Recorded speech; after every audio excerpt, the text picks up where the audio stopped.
Berarti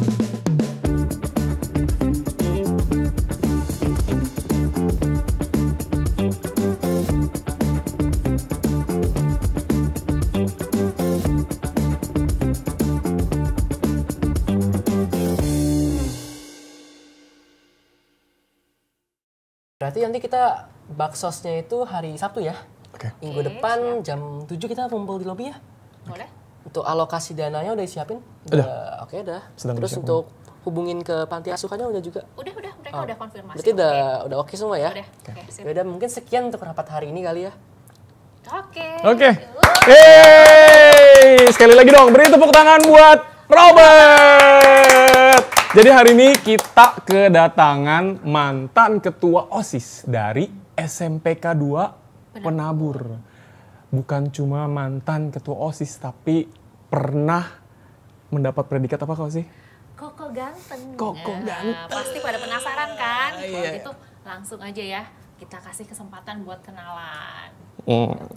Oke, perkenalkan, nama saya Robert Tatania Wijaya. Saya pernah menjabat sebagai Ketua OSIS SMPK 2 Penabur pada periode 2021-2022.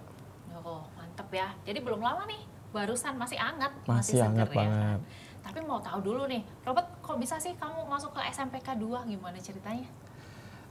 Pertama-tama sih faktor terbesar mungkin karena koko saya juga ya. Koko saya kan merupakan alumni dari P2.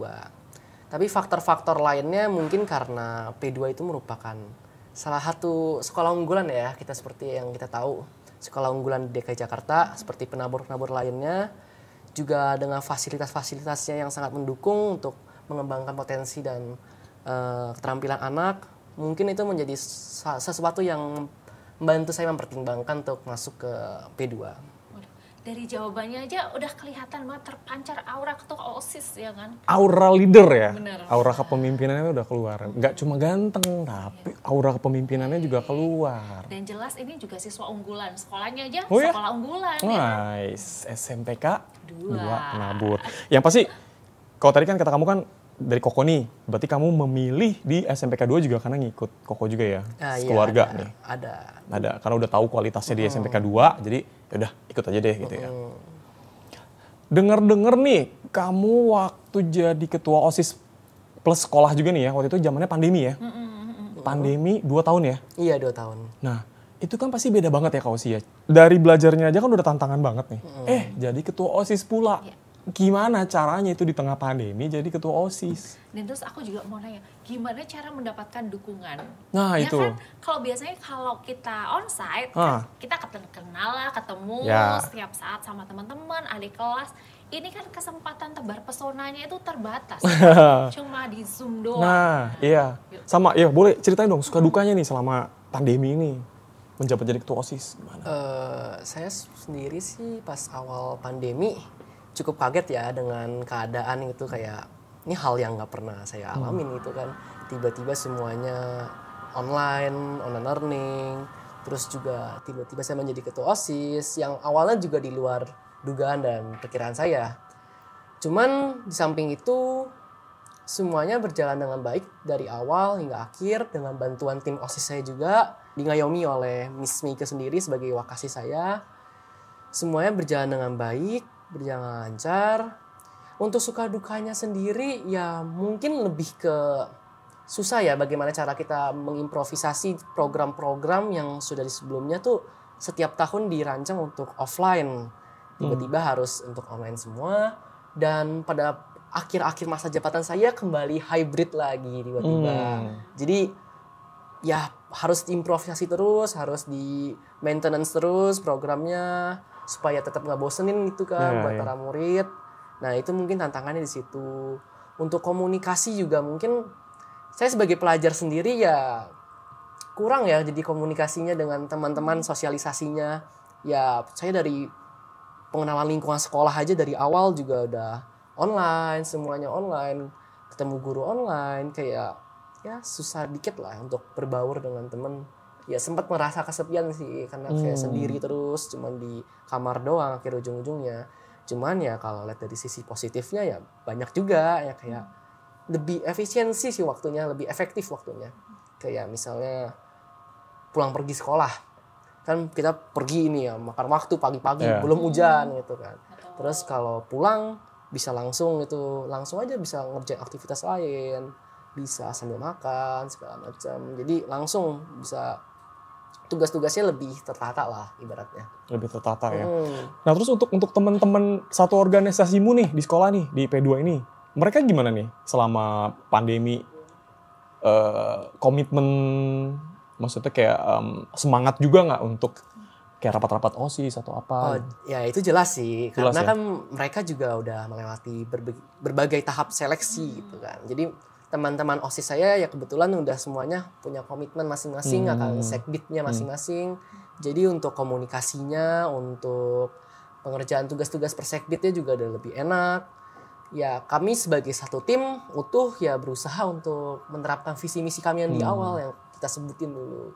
Kompak OSIS ya. Iya benar. Terus Robert, selama dalam masa kepemimpinan kamu, ada nggak program-program OSIS unggulannya? Lebih ke Pitusting yang merupakan podcast juga seperti sekarang. Oh, oke. Pitusting. Podcast, kemudian juga ada Together dulu. Together sebenarnya dirancang untuk online sih, untuk berbasis online ya, karena menggunakan platform yang namanya Gather Town. Itu dimana kita tuh memvisualisasikan P2 dalam bentuk dunia games, tapi bukan sih, kayak dunia virtual, kayak virtual reality dimana teman-teman tuh bisa merasakan masuk ruang kelas gitu-gitu dengan karakter-karakter avatar icon gitu. Jadi ya buat skulptur biasanya itu buat mereka yang masih belum mengenal lingkungan sekolah gitu. Keren banget ya. Keren ya. Berarti memang Robert itu terpacu untuk menyesuaikan dengan keadaan gitu ya program-programnya, walaupun tadi kan dibilang nggak nyangka bisa jadi ketua OSIS, tapi dalam waktu yang singkat bisa membuat perubahan yang keren loh menurut aku ya. Itu program-program berarti selama Robert menjabat ketua OSIS nih banyak menghasilkan program-program baru ya? Iya, banyak. Wow, karena program-program tahunan yang biasanya setiap tahun banyak yang sulit jalan karena kan keterbatasan ruang waktu ya.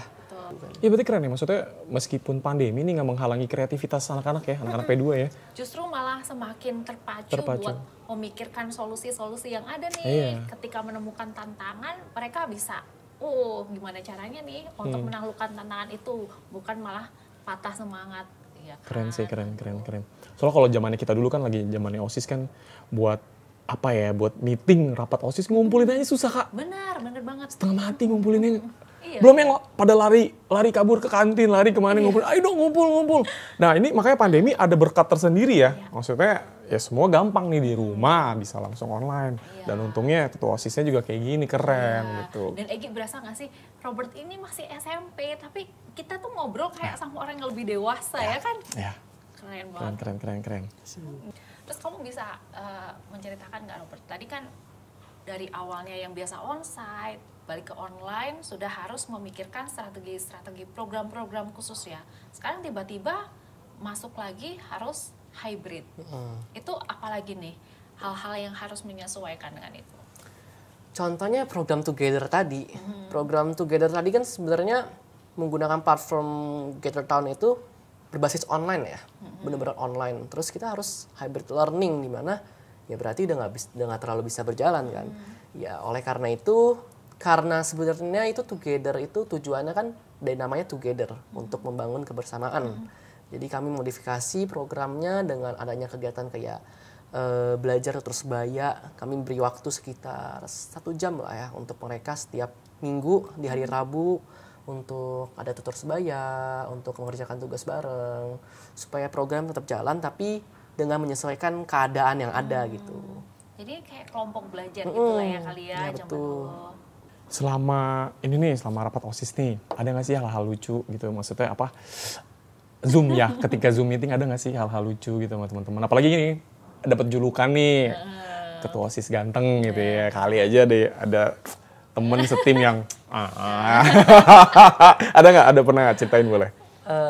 Untuk pengalaman kayak gitu mungkin ada ya, saya juga lupa ingat sih sebenarnya.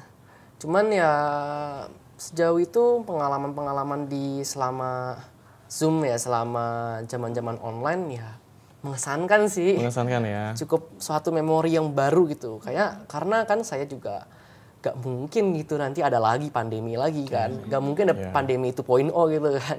Gak mungkin juga gak ada yang mau pengen gitu kan. Iya, jangan. Mana nih fansnya nih, hai? Fansnya dong, suaranya mana fansnya? Oh. Fansnya Robert banyak, ini lagi pada nontonin podcast kita nih. Tunggu aja habis ini komen-komennya nih, kita mau lihat nih. Tapi Robert mau nanya dulu, kamu ketika jadi ketua OSIS itu kan berarti di kelas 8 ya. Di kelas 7-nya, ini kamu sudah mulai aktif di OSIS? Saya dulu menjabat sebagai waketosnya, wakil ketua OSISnya. Oh, tadi wakil. Naik tahta ceritanya. Oke. Ada nggak pengalaman, mungkin pembelajaran ya, ketika kamu jadi waketos, kamu menemukan sesuatu, wah kayaknya ini masih ada yang kurang pas nih, masih ada yang bisa diperbaiki. Nah, ketika kamu naik jadi ketua OSIS, hal inilah yang kamu perbaiki. Ada nggak yang kayak gitu? Lebih ke pemaksimalan program mungkin kali ya, pemaksimalan keurusan panitianya. Mungkin kadang masih ada yang kurang apa ya, pas di awal-awal masih kurang komunikasi untuk panitianya. Ya karena kan juga semuanya juga kaget gitu, nggak ada yang nyangka pandemi gitu kan, masih beradaptasi lah. Jadi saya juga kayak mikir mungkin ya perlu saya tingkatin di situnya, daerah-daerah bagian luar ruang lingkup yang daerah kepanitiaan, pengurusnya supaya lebih apa ya, lebih gampang lah ya, lebih gampang maintenance-nya juga, lebih gampang lah kontrolnya. Padahal aku pikir ya, aku sempat mikir gini, kalau misalnya pandemi kayak gini pasti kegiatan-kegiatan OSIS, kegiatan yang lain-lain itu kayak nggak berjalan gitu ya. Ternyata berjalan loh, maksudnya tetap jalan di Penabur ini ya. Dan program-program yang mereka buat juga keren-keren gitu. Hebat sih, keren banget. Nah, makanya aku juga penasaran nih, menurut Robert, apa sih value yang harus dimiliki oleh seorang pemimpin? Menurut saya sih pemimpin ya, kalau bicara pemimpin itu kita semua kan pemimpin ya, gak hanya yang dalam organisasi tapi dalam diri kita masing-masing juga pemimpin gitu. Cuman yang bedain yang mungkin pemimpin yang berintegritas sama yang tidak. Pemimpin yang berintegritas menurut saya value-nya itu adalah mereka yang jujur, mereka yang kompeten, mereka yang disiplin. Nah, menjadi seorang pemimpin menurut saya nggak selalu bicara tentang kayak ngerjain A, ngerjain B, nyuruh-nyuruh doang. Cuman menjadi pemimpin yang terlibat, yang menganggap dirinya itu sebagai anggota dari kelompok itu sendiri. Sehingga tuh meraih visi misinya itu juga bersama-sama. Kebayang nggak Kak Osi? Nih kalau Robert nih udah kerja gitu ya, atau nanti berapa tahun lagi dia udah lulus dari sekolah bakal gimana gitu, keren apa ya kan? Saat ini aja aku sudah terpukau loh ya. Terpukau, terpana, terpesona kita. Bayangin nanti udah lulus nih, udah jadi gitu ya, udah wah gila. Dan mungkin juga aku mau nerusin dari Robert. Robert tadi kan bilang kalau pemimpin itu seorang yang punya integritas, tapi lebih lagi kalau menurutku seorang pemimpin itu dia juga harus bisa berbuah, maksudnya harus punya apa ya, sesuatu yang dia bisa jadi berkat buat orang lain. Nah ngomong-ngomong soal berkat, ini kan pasti ada hubungannya sama tentang sisi sosial ya. Nah kalau dari Robert sendiri program-program sosialnya apa aja nih waktu dari? Untuk program sosial ya, program sosial tim P2 itu sebenarnya banyak. Yang tahunan itu biasanya kita kayak ke Yayasan Sion Gunung Salak, terus ke GPIB. Biasanya kami memberikan bantuan pada para murid, juga bantuan-bantuan pokok gitu, seperti alat tulis, juga bahan pokok makanan. Kira-kira ada sekitar 41 anak yang telah kita bantu setiap tahunnya. Kemudian tahun ini pun kita juga melakukan kunjungan ke Yayasan Dwi Tuna Pendidikan Rawinala, di mana itu kami memberikan bantuan berupa alat-alat tulis, juga bahan pokok makanan, minyak, lain-lain. Kemudian pada saat Paskah kita juga aktif memberikan sembako atau kayak bantuan kepada warga-warga sekitar. Biasanya kita memberikan kayak bahan-bahan pokok makanan biasa, juga kepada para staff-staff kayak cleaning service di sekolah, sapam dan segala macamnya. Aku penasaran deh, pengen jadi presiden gak sih? Kalau aja pengen jadi presiden Republik Indonesia ke depannya ya. Dukungan ya ini. Iya. Ada cita-cita nggak? Cita-cita pengen jadi apa cita-cita? Untuk cita-cita sih saya sebenarnya belum terlalu memikirkan jauh ya, karena kan cita-cita ada tentang masa depan gitu, tentang masa depan. Jadi saya nggak mau kayak ngambil langkah yang gegabah, karena kan nggak bisa kita samain cita-cita sama hobi gitu kan. Kalau ngomongin cita-cita mungkin saya lebih pengen menjadi pengusaha. Cuman untuk bidang apa, spesifiknya gimana saya belum tahu. Saya masih coba explore juga ke hal-hal lain. Masih banyak hal yang perlu dieksplor. Iya. Benar-benar. Tapi aku yakin sih ketika jadi pengusaha nanti, Robert ini bakalan jadi pengusaha yang peka, yang peduli sama karyawannya. Kan tadi dia aja di OSIS aja dia sudah memimpin dengan keterlibatan, apalagi usahanya dia sendiri ya kan. Tapi ini hebat banget loh. P2 ini selain anak-anaknya itu kan memang sudah terkenal lah ya, kalau P2 itu dilabelin anaknya anak-anak pinter, tapi ternyata nggak cuma pinter ya, tapi juga punya kepedulian yang tinggi. Apa tadi motonya P2? Unggul dalam iman, tinggi dalam prestasi, dan kepedulian. berkepedulian. Bener ya? Bener ya? Bener. Yes. Jadi emang Robert ini salah satu ikon yang bisa kita bilang menggambarkan ya dari apa yang motonya P2 itu. Jelaslah dia unggul dalam iman, prestasinya juga tinggi dan juga punya kepedulian. Nanti kalau udah jadi pengusaha nih, jadi pimpinan, rekrut kita kali ya kerja ya. Udah langsung gini, kita kirim CV dulu sekarang Kirim boleh. CV ya. Oh, kita udah pensiun kali kan. Oke, aku penasaran nih, kan kamu kan sibuk nih. Jadi apa ya, bukan cuma sebagai siswa ya yang belajar doang di sekolah, tapi kan Robert juga sibuk sana, sibuk sini gitu, aktif ya di sekolah, di kegiatan-kegiatan positif. Aku pengen tahu dong, bagaimana caranya Robert membagi waktu untuk kegiatan akademis dan non-akademis? Ngomongin tentang manajemen waktu, ya saya sebenarnya juga masih belum bisa menemukan yang paling efektif ya. Karena juga setiap orang punya cara masing-masing ya. Untuk ngomongin hal ini ya ada yang pakai sistem Pomodoro belajarnya, ada yang segala macam gitu kan.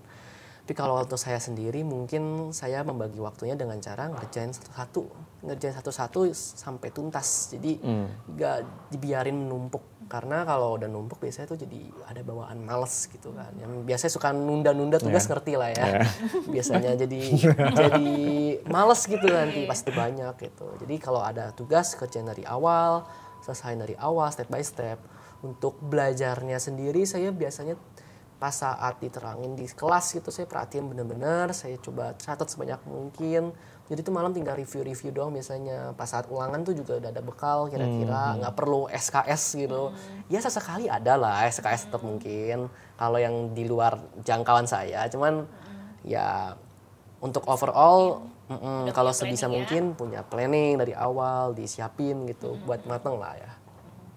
Kan tadi ngomongin soal akademis sama non-akademis. Robert cerita dong kegiatanmu di luar sekolah nih ngapain aja? Ah iya, boleh. Pengen tahu. Saya lebih ke fokus explore hobi sebenarnya. Hobi. Apa nih hobinya? Hobi sebenarnya banyak. Bicara misalnya tentang musik mungkin piano, main piano. Oh, main piano. Atau terus kalau saya juga suka gambar sih, gambar gitu. Walaupun gak sejago teman-teman saya mungkin, nggak sejago mereka yang sampai les gitu, sampai expert, cuman ya saya coba baca-bacanya di YouTube dikit-dikit. Terus mungkin olahraga juga. Olahraga juga, bukan cuma seni ya, tapi olahraga juga.